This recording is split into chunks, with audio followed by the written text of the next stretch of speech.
Okay. Pasha Shmini. This week's Pasha. So it's a very happy Pasha, but it's also a very, very sad Pasha. Pasha Shmini was the 8th day of the Miluim, not Israeli army Miluim, but the Mishkan Miluim, where they opened up, grand opening of the Mishkan. For 7 days they practiced. Moshe Rabbeinu was the one who practiced. And on the 8th day, us guys, the Kohanim, right, we started doing the work in the Beis HaMikdash. So it's sort of like the pros, and then when they're playing baseball now in spring training, what is that called? Anyone here know? What? No? Baseball fans? Before the season, what is that called? Preseason. Okay. I'm sorry. We're in shul. Why are you talking baseball? Anyway, so there was pre-Mishkan, which was Moshe Rabbeinu for the 7 days. Grand opening, Aaron HaKohen and his children. Their dream, because us Kohanim, that's all we do, is we work in the Beis HaMikdash. We don't plant, we don't have land, we're not businessmen. When the Beis HaMikdash is going to be here, Rabbi Wallerstein is going to not change one drop. Because what the Kohanim did, when they were at the time of the Beis HaMikdash, they were the Rebbes, they were the teachers. That's what they did. They worked for 2 weeks. 2 weeks, a whole year. You can get used to that. In the Beis HaMikdash, and the rest of the year they were Rabbeim. So Aaron HaKohen and his 4 sons were very excited. Nadav v'Avihu were the 2 oldest. Elazar Itamar were the next 2. So it's grand opening. And everybody's excited. And Klal Yisrael is waiting for 7 days, says Rashi, and they're waiting for the fire to come out of heaven to start the Karbanot. It's not happening. And they asked Moshe Rabbeinu, what's going on? How come Hashem's not sending down his fire? What do we have to do to v'shachanti b'sochem, that Hashem should dwell amongst us? Moshe Rabbeinu says, you have to wait. When the time is right, Hashem will dwell amongst you.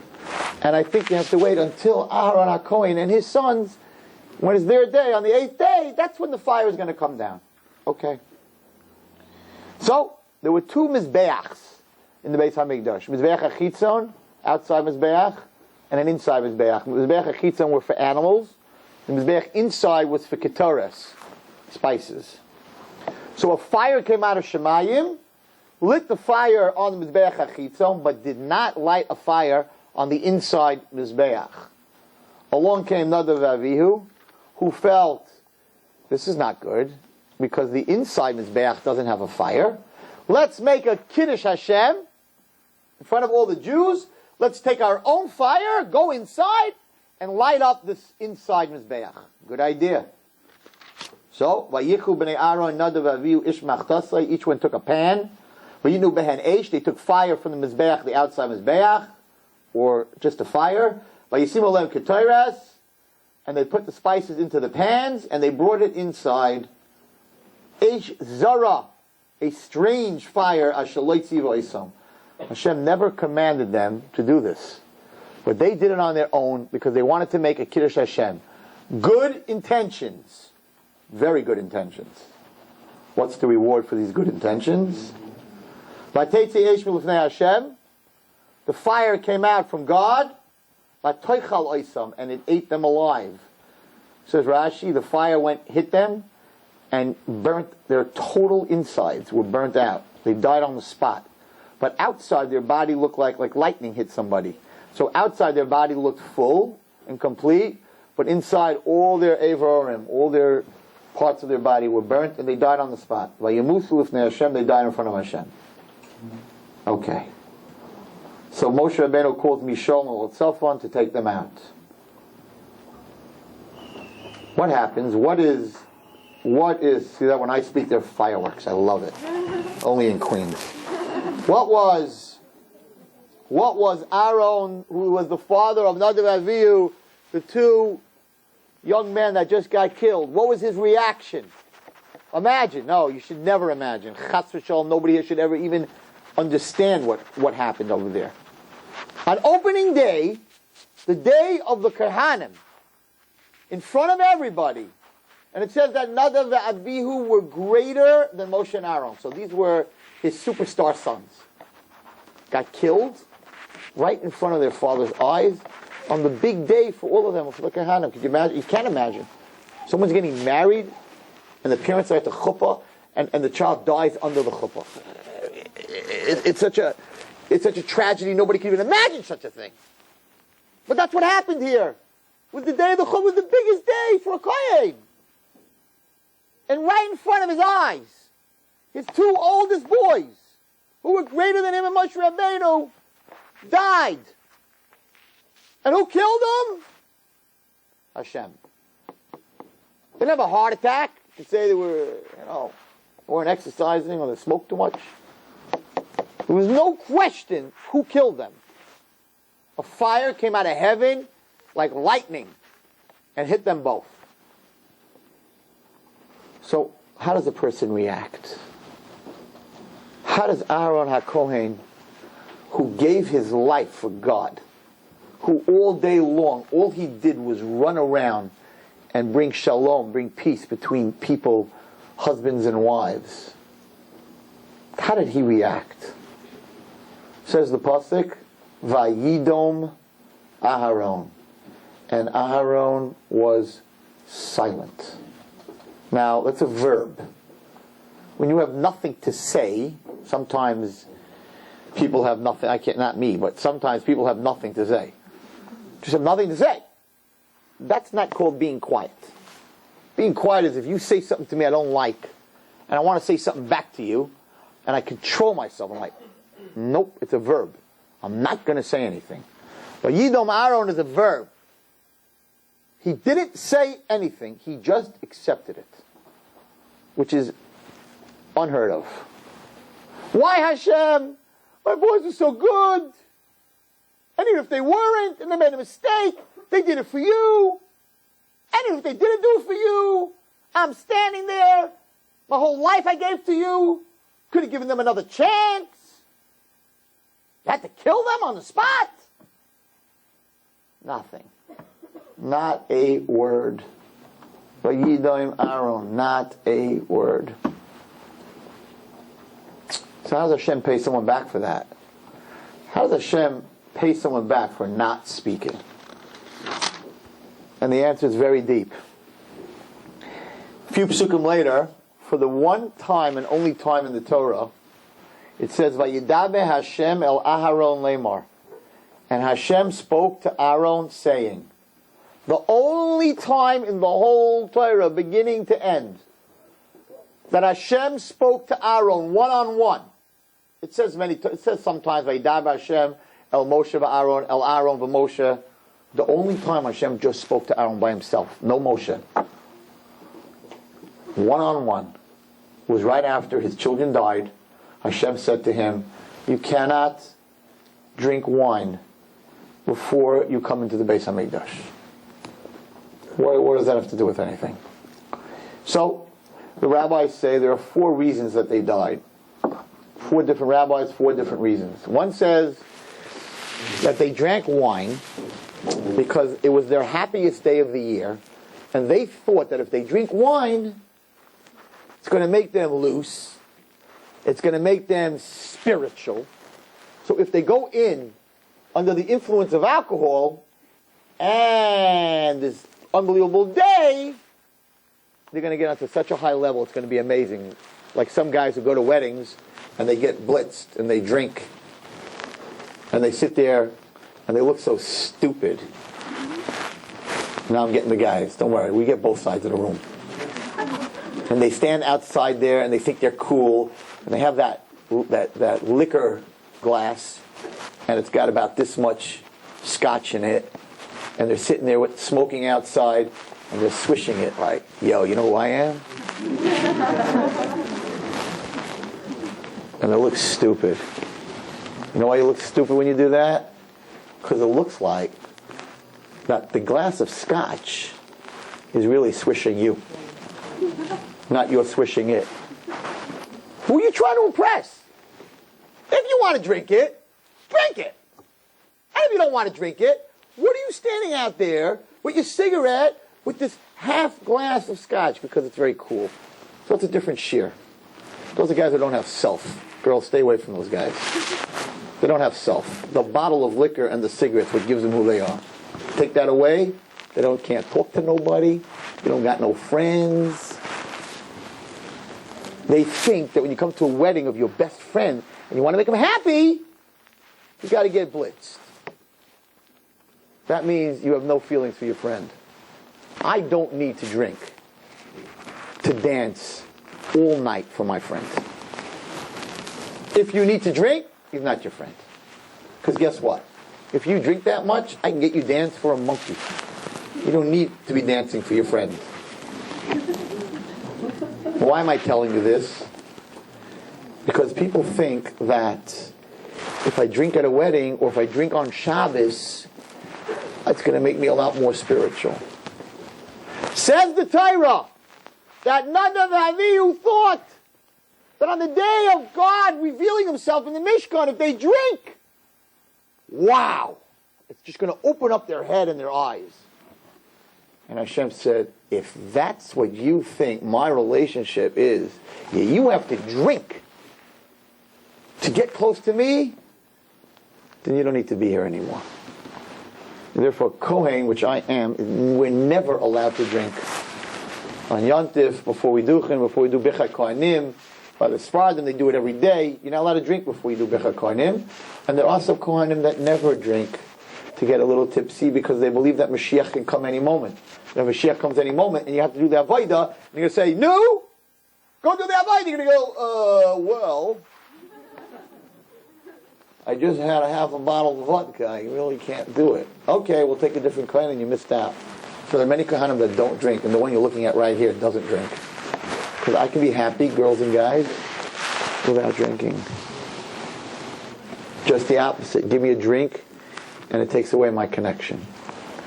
Because if a person in his conscience, while he's awake, is close to Hashem, and if you drink, you're less conscious, you're further away from Hashem. That was their mistake. Their mistake was that they thought that they needed something else to get them close to Hashem. That was a big mistake.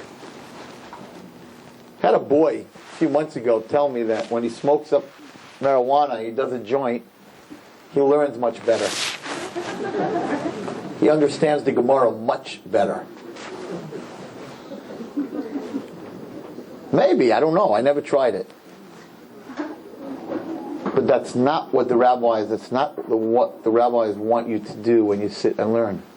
They want you to get the connection to HaKadosh Baruch Hu without being drunk and without smoking up. And just the opposite. The guys who smoke up or the girls who smoke up or they drink, it's a disconnection. It's not a connection at all. So what Hashem said to Aaron HaKohen, the first thing Hashem said to Aaron HaKohen after his sons died is Yain v'seicha al teisht. Don't come into my Beis HaMikdash under the influence of alcohol. So Chazal say from that we see that the reason they died was because they thought that to get close to God they need something else. And that's an insult to Hashem. Another reason that's brought down is that they decided everything they did, this is the point of my shir tonight, they rationalized. Everything they did, they rationalized. They did it for the good. They drank wine for the good. They brought the fire for the good, because the fire didn't come down, Hashem didn't look good, so I'm going to help God. Hashem said, I didn't ask you to do that. They never got married. Do you know why they never got married? These are two big tzaddikim. They never got married because they said they get married, they're going to be busy with their wife and their kids. And they can't be busy with Hashem when they're busy with their wife and kids. And they want to be busy with Hashem 24/7, so they're not getting married. And they don't want to ever be tamei, so they're not getting married. So they didn't get married. So Hashem said, Judaism is getting close to God living a normal life. It's not Christianity, where you're a priest and you can't be married, or a nun and you can't be married. That's not our religion. It's not what Hashem wants. Hashem wants you to be married, and He wants you to have children, and He wants you to serve Him with your children and your wife.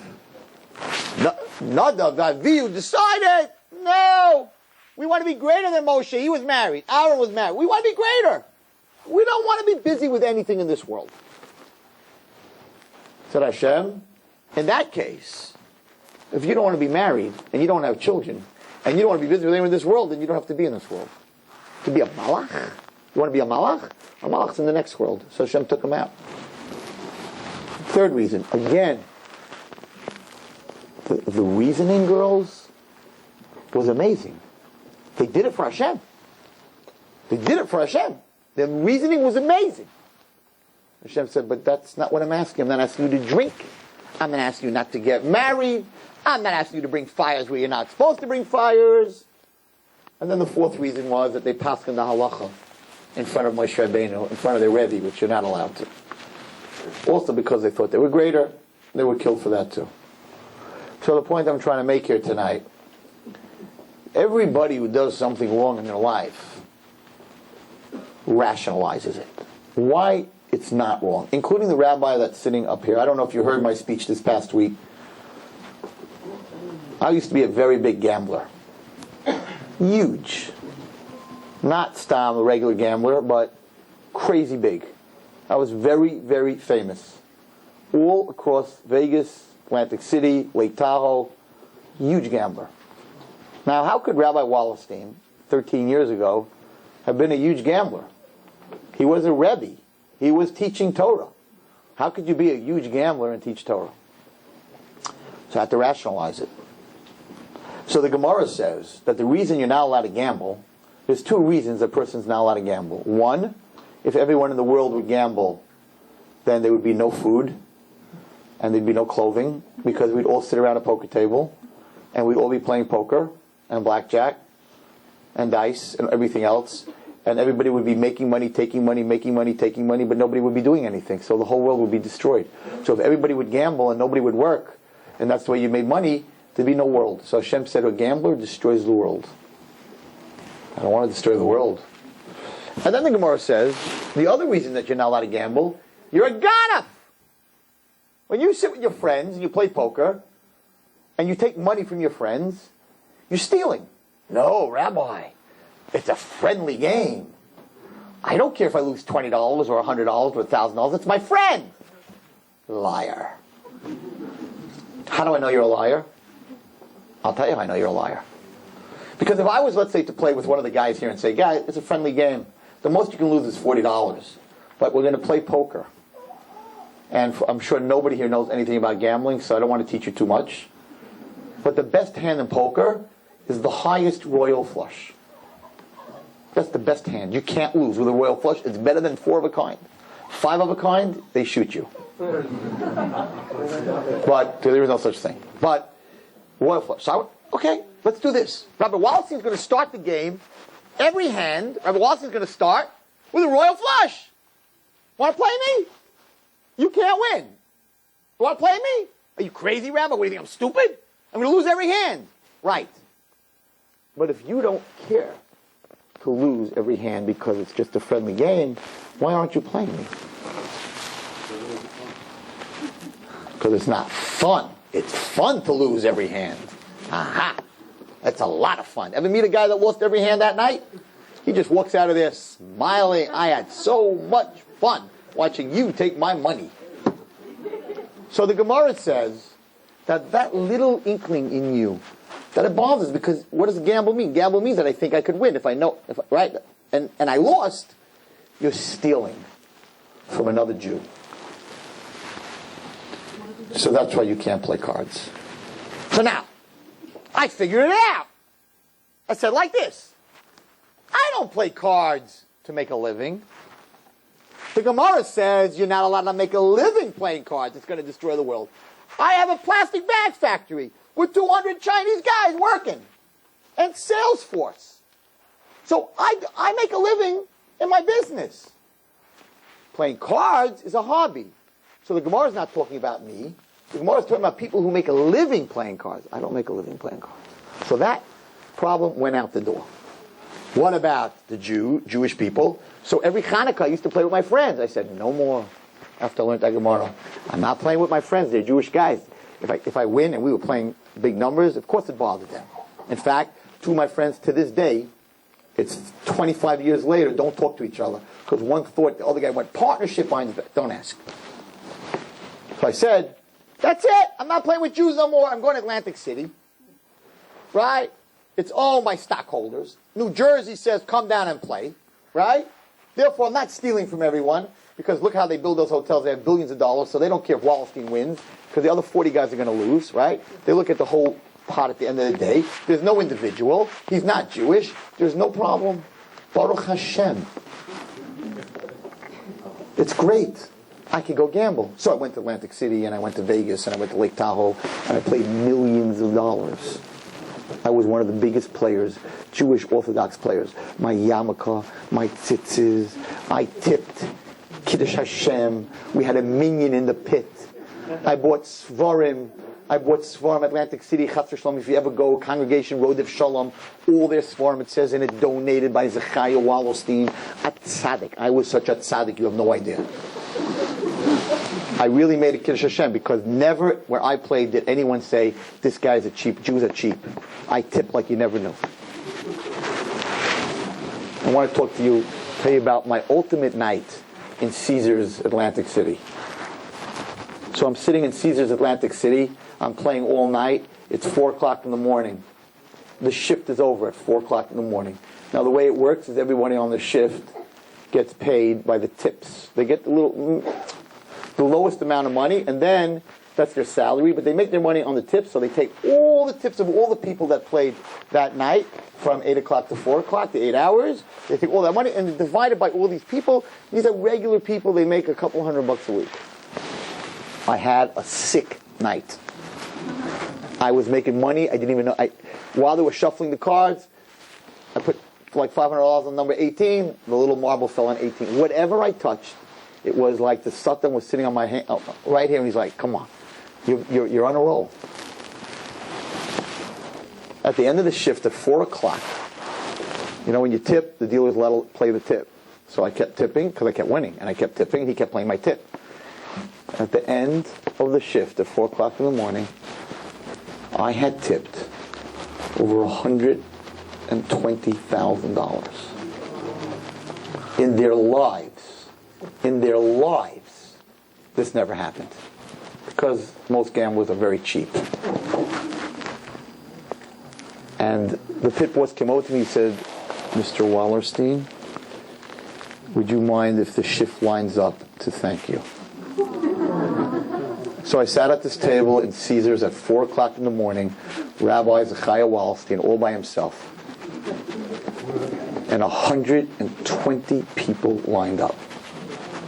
And one by one walked by, because dividing that through the shift, they got $1,000 a pop, each one of them, from me.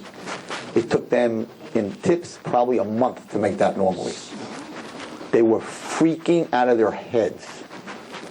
And I was turning to Hashem. I said, aren't I amazing? God, did you ever have a Kiddush Hashem like this? In a casino? Anywhere? Every one of them went home and said, the guy with the yarmulke, the Jew, amazing. Don't listen to what anyone tells you that they're cheap. They're not cheap. The guy tipped $120,000. I sat there. I was in my glory. I remember I'm sitting here in front of you. Hashem should forgive me. But I'm telling this story for a reason. I sat there in my glory, and they lined up one by one. Thank you, Mr. Wallerstein. You don't know what this means to me. I had bills to pay. I couldn't pay. Thank you, Mr. Wallerstein. I didn't have food on my table. Thank you, Mr. Wallerstein. You paid the tuition for my children. I was just sat there. I said, no problem. No problem. It was no problem. Like, give me another night like this, I'll tip you even more. Wow, what crazy power. When they finished, I looked up, I'll never forget it, and I said, I did you good, God. Thank you for the money, but I did you good. I made the biggest Kiddush Hashem. And I really believe that, everybody. And you know what Hashem said? Kiddush Hashem! You idiot!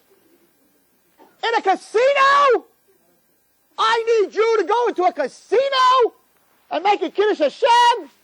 Get out and go to a Beis Medrash and make a Kiddush Hashem. A casino? You want to rationalize? That's where you go to make a Kiddush Hashem? You're the biggest Chil Hashem, Wallerstein. Yeah, that's what really happened that night. But I didn't know that. I didn't know that. And I was so proud of myself. Wherever I went, I was called gentleman, the gentleman Jew. I tipped, I never drank, never looked at any women, never got involved, just played my cards. I was nice to everybody. I really thought I was a tzaddik. Finally a Jew that's out there showing them that we're good people. Until one day, and I would have never stopped gambling and I would not be sitting in front of you tonight. And then one day, Hashem gave me my one chance. And I missed the minyan Friday night in my house in Muncie, so I had to go next door Friday night to daven. You wouldn't believe whose shul was next door. I was on 25 Locust Hollow Drive, and he lives on 23 Locust Hollow Drive. Rabbi Aderet. So, I went next door. Friday night in July, I sat down. Rabbi Aderet's minyan waits between Mincha and Ma'ariv. Normally you daven Mincha, then you daven Arivit or Shabbat. They wait. So I'm sitting there. What do you do when you're sitting there? You take out a sefer. I walked over, I saw all his Sfarim. The sefer they call the Kav HaYashar. I took out the Kav HaYashar. First time in my life, I never saw this book before. And I just opened it up. Just opened it up. Let's see what this book's about. Let me tell you what it opened up to. When Hashem created the world, He gave the dark power the same exact power that He has. Because in everybody's struggle, it has to be equal. Bad and good has to be equal. If one has more than the other, it's not fair. And the Satan, this is Kav HaYashar, the Satan came to Hashem and said, you have a key you didn't give me. The key to Parnasa, money. You can reward the good Jew, and I can't reward the bad Jew.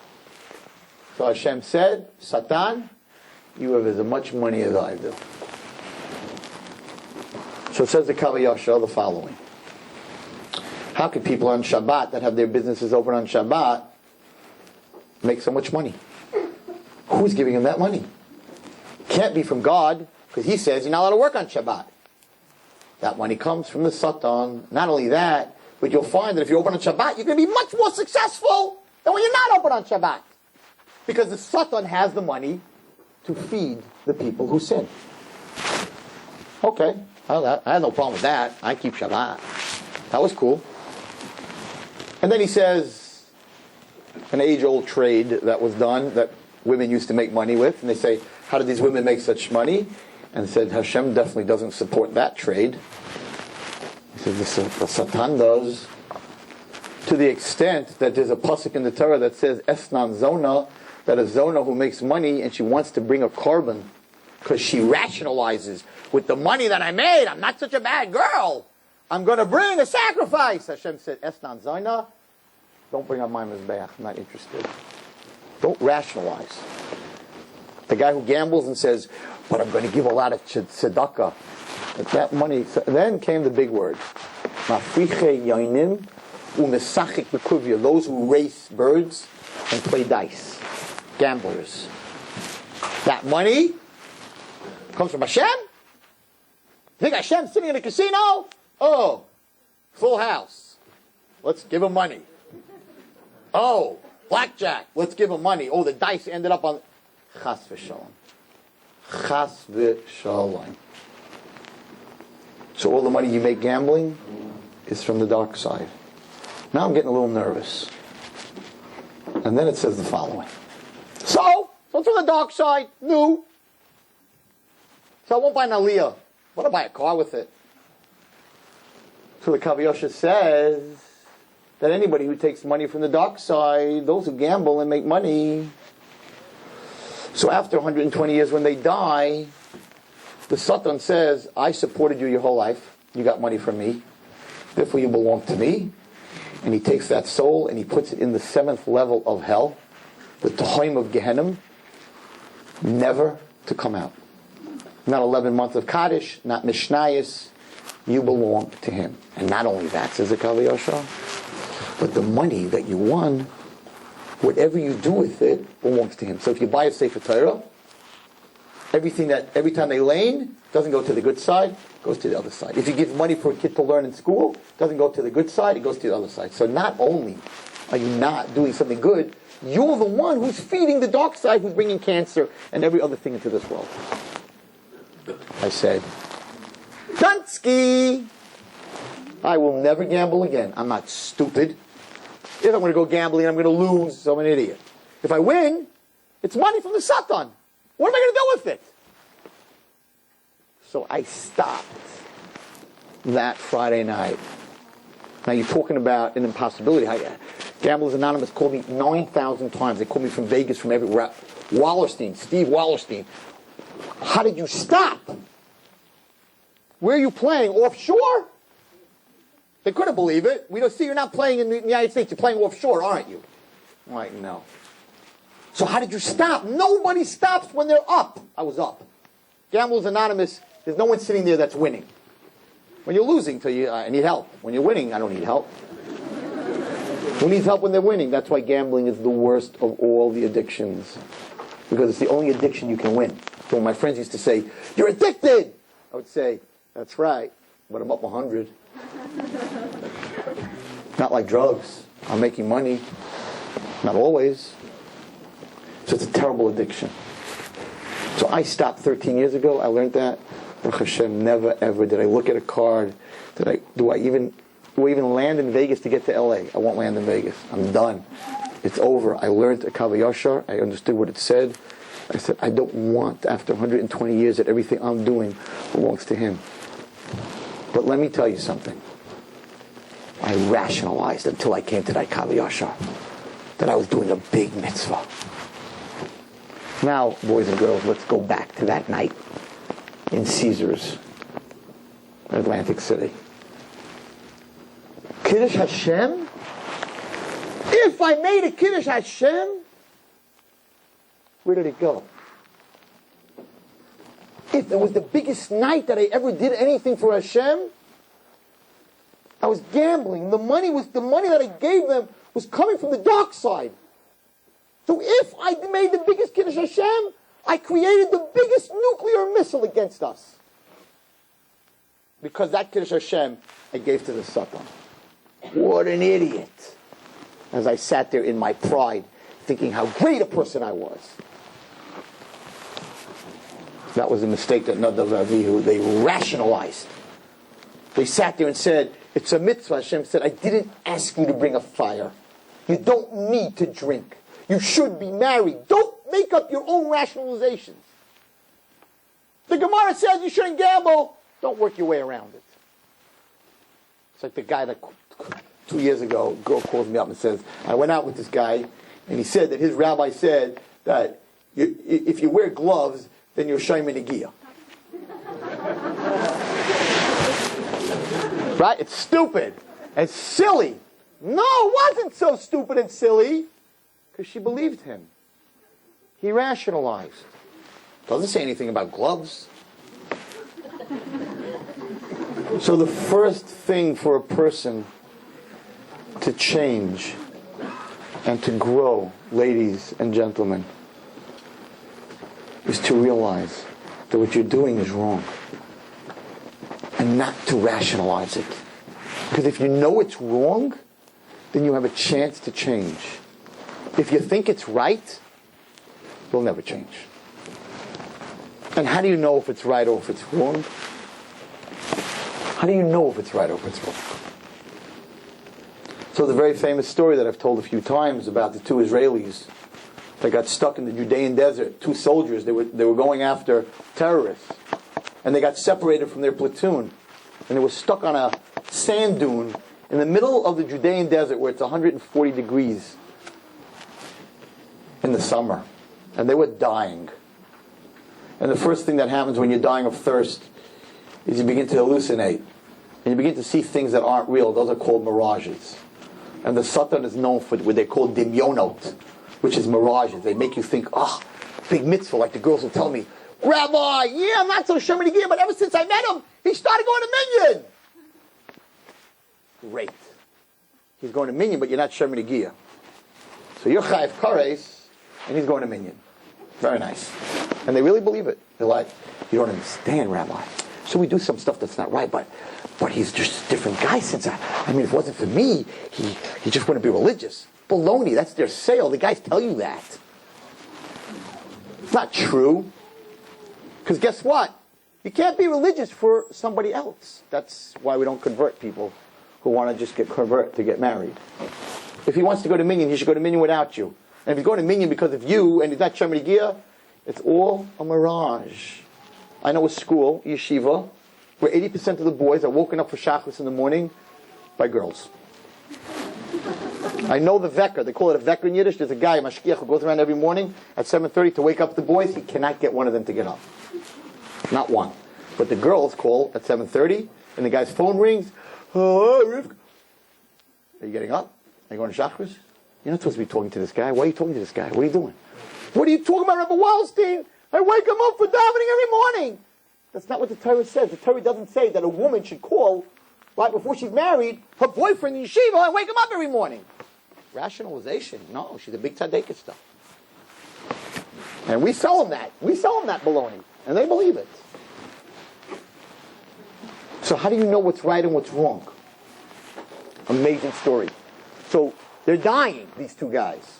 And one of them is already hallucinating. And he looks to the bottom of this hill of sand, and he tells his friend, Hashem has saved us. There's a lake. I don't know where it came from. There's a lake at the bottom of the sand dune of the mountain. Let's go down and get water. Now his friend, who was not hallucinating yet, couldn't stop him from going. This guy, when you see something and you're sure you see it, you see it. So his friend, he wrote this in the Jerusalem Post, his friend knew if he goes down, he's dead. He'll never get back up, get up the sand dune. So he tells his friend the following, beautiful. He says, before you go down, look into the water. If you see the reflection in the water of the sky is blue in the desert. If you see blue in the water, reflection of the sky, and you see the sun, I'm going down with you. But if there's no reflection of the sun in the sky, then it's not water. It's sand. Well, guess what? He looks down at the water, and he says, that is so weird. I see water, but there's no reflection. The sky is not in the water. The sun's not in the water. And his friend said, of course it isn't, because it's sand. And sand doesn't reflect the sky. And he stopped them. And the reason it was written in the Jerusalem Post, 5 hours later, a helicopter found them and they were saved. And they wrote in the Jerusalem Post how this friend saved his friend and how brilliant. How he was able to break this mirage. So if anyone in this room wants to know what is a Kiddush Hashem and what is a Chilul Hashem, look at the reflection of what you're doing, girls and boys, and ask the question, do I see in this reflection of what I'm about to do I see God looking down on me? If I would have looked around that room in the casino in Caesars, besides that they have statues all over the place, which is very desirous. And besides that, the waitresses weren't exactly dressed sneastic. And besides, half the people were drunk and white trash. Had I looked around the casino and then said, do I see the reflection of Hashem, my Hashem? Is this a shul? Do I see a reflection of Hashem in where I'm sitting right now? Or do I see the reflection of the devil? I would have known right away that Hashem is not in the room.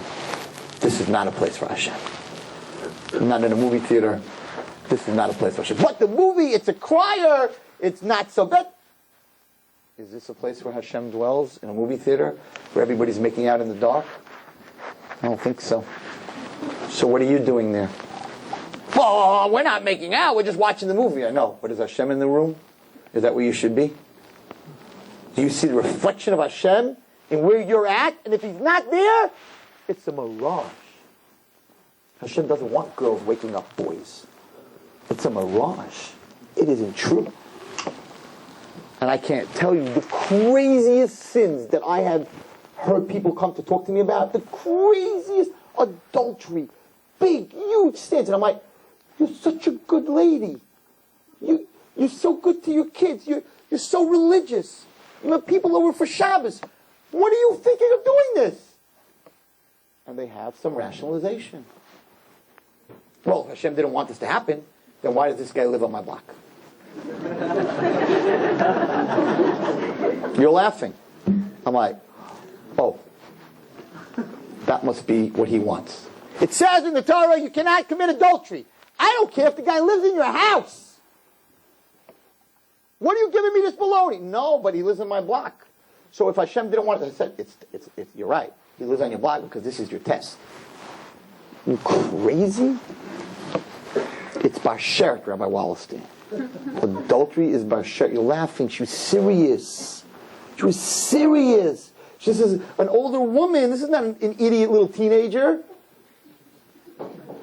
who's out of her mind. This is a woman, married, kids, everything to lose. Her whole life to lose. Everything. And she's willing to lose it. It's the Satan sold her. It's Bashert. Because he lives on your block. It's sick. Bashert means it's written in the heavens. It's supposed to happen. It's destined. Look at what you're about to do. And if Hashem didn't tell you to do it, what are you doing? Hashem didn't tell you to bring a fire. So they got killed in front of everybody.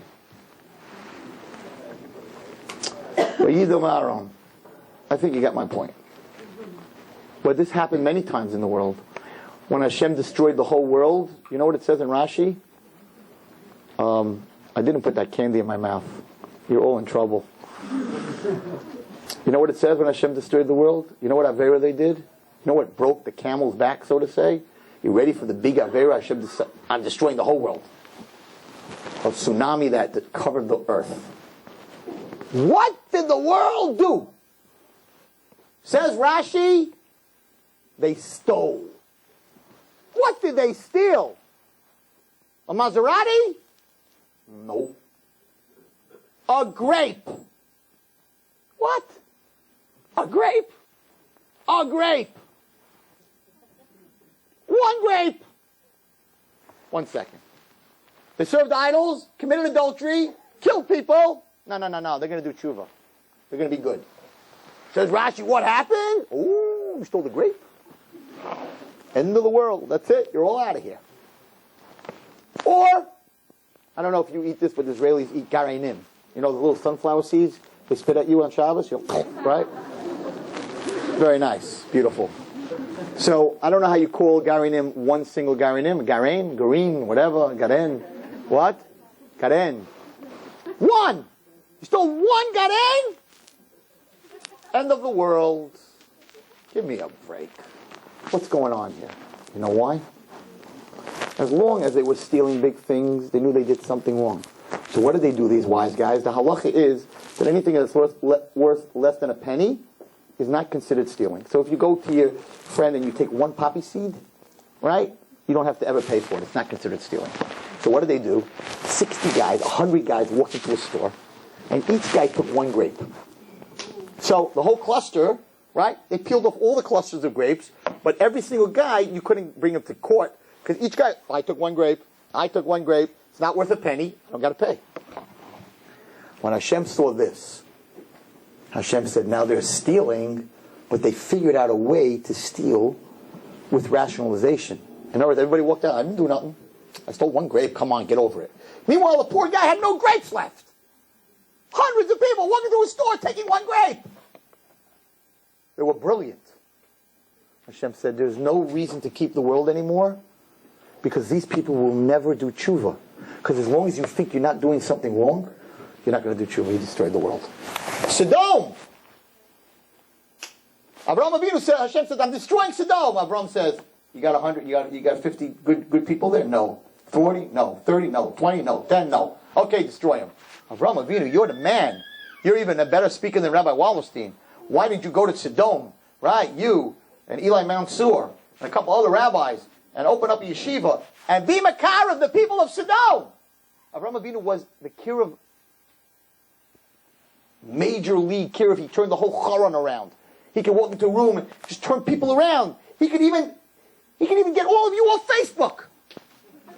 I can't, but Avraham Avinu could have. So go to Sodom, and make Bali Tshuva. No! He says to Hashem, okay, you don't have 10 tzaddikim, destroy him. What happened over here? Everybody else in the world he tried to save. And the answer was that Sodom, killing people, was their religion. What do I mean? Listen to this. And you know what? It's not a bad idea the way they thought. It's not the Torah idea. They said like this. If there's a poor person who comes to town, who made him poor? Who made him poor? God. Where do you have a right to interfere with God? If this person's poor, you're going to give him money? You are anti-God. If this person needs medicine and he's sick and you're going to give him medicine, you're anti-God. You deserve to die. That was their religion. So therefore, when a poor man came to town and he asked for some money, you know what they did to him? They took him to a room. If he was tall, they put him into a little bed and they cut off his legs. And if he was short, they put him into a big bed and they stretched him from both sides till every joint in his body was pulled out and he died. Disgusting. No, they said. This guy did not accept from Hashem that he's poor, which means that he doesn't agree with how Hashem created him. So that means if he's tall, he doesn't agree that he should be tall, we'll cut his legs off. That means if he's short, he's not happy being short, we're going to stretch him out. It was a religion. Like the Nazis. It was a religion. They didn't feel bad when they killed Jews. They said we're killing cockroaches, not human beings. So when they wiped us out, they didn't feel bad. They felt like they're cleaning the world from a disease. So Hitler, Yamach Shemo, he rationalized. But if you get rid of all these other people, the world's going to be a better place. So Hashem said, destroy Sodom, and Avraham said, destroy Sodom. Those people think they're doing a mitzvah. They will never change, just like the Arabs who blow up a bus. They don't say, oh my God, we kill a lot of people, but we want to get the land back. They say, Al Akbar, in the name of God. Then they kill you. They don't say, I'm the devil, but I want to get revenge on the Israelis. No, I'm doing the will of God. Then they blow everybody up. You can't talk to those people because they don't walk away upset. They walk away, I made a Kiddush Hashem like Wallerstein and Caesars. I made a huge Kiddush Hashem. I blew up little children and women. Or I slit their throats in Itamar. I'm an angel. You can't deal with such people. And in this week's parasha, the same thing happened with Nadav Avihu. They rationalized. Hashem said to Aaron, there's no teshuva. I know you want to wait till they do tshuva. There's no tshuva. They think they're right. They think that you need to drink. They think that I needed a fire. I don't need a fire. And therefore they died. So I want to end with this thought. So what happened to Nadav Avihu's souls? They went to Shemayim, but they did this thing and they did a Chilul Hashem. It made it look like Hashem needed them to light a fire. So they came back, those souls, in a Gilgal. In a reincarnation, they came back in the soul of Pinchas, ben Elazar ben Aaron HaKohen. And Pinchas, who was Pinchas? Eliyahu Hanavi. How could it be that two souls came back into one person? And the answer is, guys who are not married and girls who are not married. The answer is that since Nadav and Avihu were not married, when you're not married, you're only a half a soul. So Nadav was a half a soul and Avihu was a half a soul. Together they make one soul, and they became Pinchas, who became Eliyahu Hanavi. So we're going to end with this thought and then a short little story, and we'll let you go. So what happened with Eliyahu Hanavi, girls? Eliyahu Hanavi lived in the times of the Nevi'ei Baal, 450 false prophets, who said that God is an Avodah Zarah called Baal. Eliyahu Hanavi said, no way. God is Hashem Echad, Ushmo Echad, Achav was the king. And listen to what Eliyahu Hanavi says. Very interesting. So Eliyahu Hanavi was actually Nadav Avihu. And what was their problem? They rationalized. So what were the Jews doing in those days? In those days, the Jews were going to shul in the morning and believing in Hashem, and after that, they would go and serve Baal. So in the morning they were good Jews, and in the afternoon they would serve Baal. Listen to this. Vayigash Eliyahu, if you want to look it up, it's Malachim Aleph Yud Ches. Vayigash Eliyahu al kol ha'am v'yoyma ad mosai atem poischim al shtei hasi'ifim. Eliyahu said to all the Jews, they were all gathered like this, he said, make up your mind. Why do you read both sides of the page? Im Hashem Elokim l'chu acharav. If God is God, go after Him. Im Habal l'chu acharav. And if Baal is Avodah Zarah, go after Him. Make up your mind. Don't go to shul in the morning and go to the movies at night. Either go to shul in the morning and don't go to the movies at night, or go to the movies and don't go to shul. Now that is not what we know.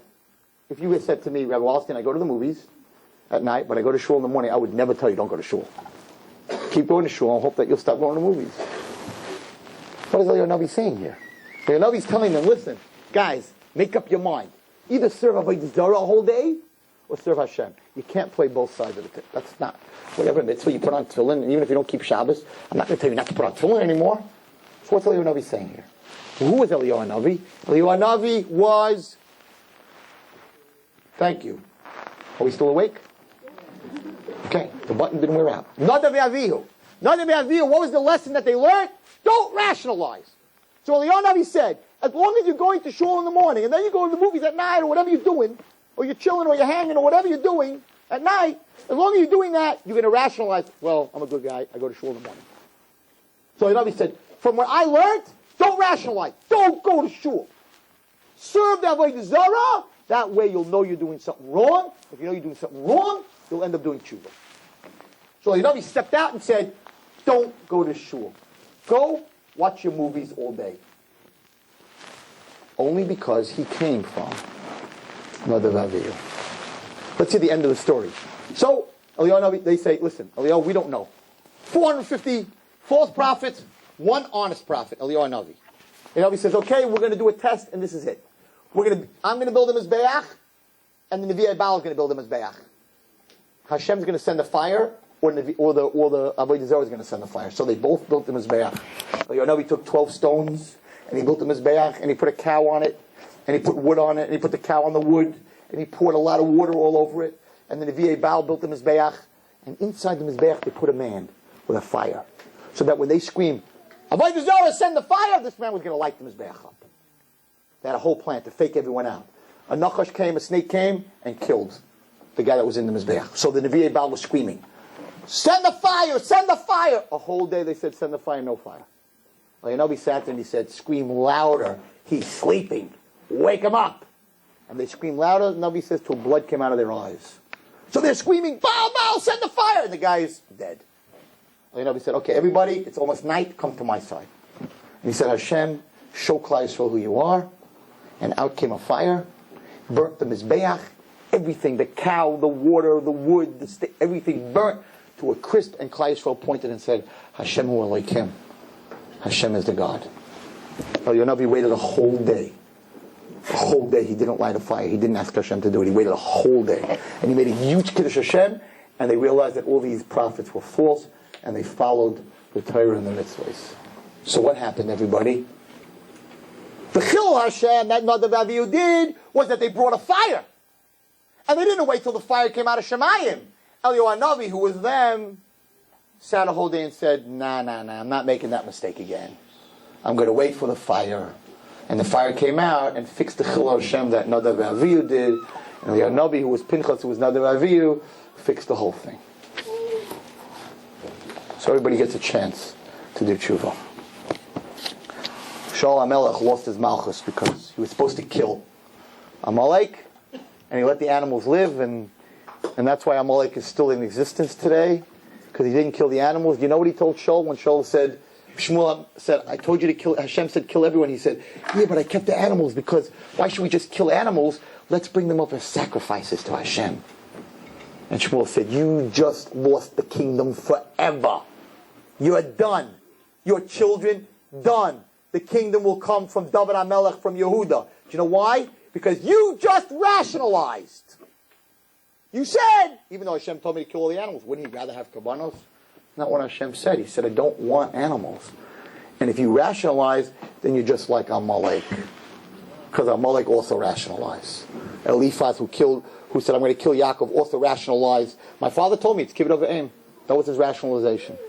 So who became king? David HaMelech. Who does David HaMelech come from, everyone? Yehuda. Who was the one person who didn't rationalize? Yehuda. When Tamar said, is this your stick and is this your clothing? Instead of saying, no, I don't know what that is, he said, Chatasi, I sinned. No rationalization. What I did was wrong. I was going to kill an innocent woman. So Hashem said, that's who I want my kingdom to come from. People who don't rationalize the wrong, and if they don't rationalize the wrong, they'll do tshuva. So I want to leave you with a bracha. Vayidom Aaron. And Aaron was quiet. It's very hard to be quiet when things happen to us in life. But the reward for being quiet, everybody, is the next words. Vayidaber Hashem el Aaron. Because only one of us can talk at a time. And if we're busy complaining to God about what He's doing to us, then we can't hear what He's telling us back. So the reward for Vayidom, the reward for being quiet, is to be able to hear God's voice. And people will tell you that they're closer to God in tragedy, they're closer to God in bad times than they are in good times. When they're quiet, they can hear HaKadosh Baruch Hu. So my bracha to everyone here is, we're going through very hard times. The Jewish nation, the world, instead of kvetching, instead of complaining, Vayidom Yaakov, Vayidom Moshe, Vayidom Chaim, Vayidom Miriam, Vayidom Esther, Vayidom Chani. What's the reward? What's the reward for not rationalizing and making everything correct? What's the reward? Vayidaber Hashem al Moshe, al Chaim, al Chani, al Miriam. That's when you hear Hashem's voice. The road to Gehenna is paved with good intentions. The road to Gan Eden is paved with those who listen to the voice of Hashem. And the only way to know what's right and what's wrong is to look at your actions and to see, do I see the reflection of HaKadosh Baruch Hu? And if all of us change our lives and change our ways and stop rationalizing everything that we do and justifying everything that we do and make it right even though that we know it's wrong, then everyone in this room and everyone who's listening to this shir and all of Klal Yisrael will very soon, moments, see the reflection of Moshiach. B'mheira b'yameinu, amen.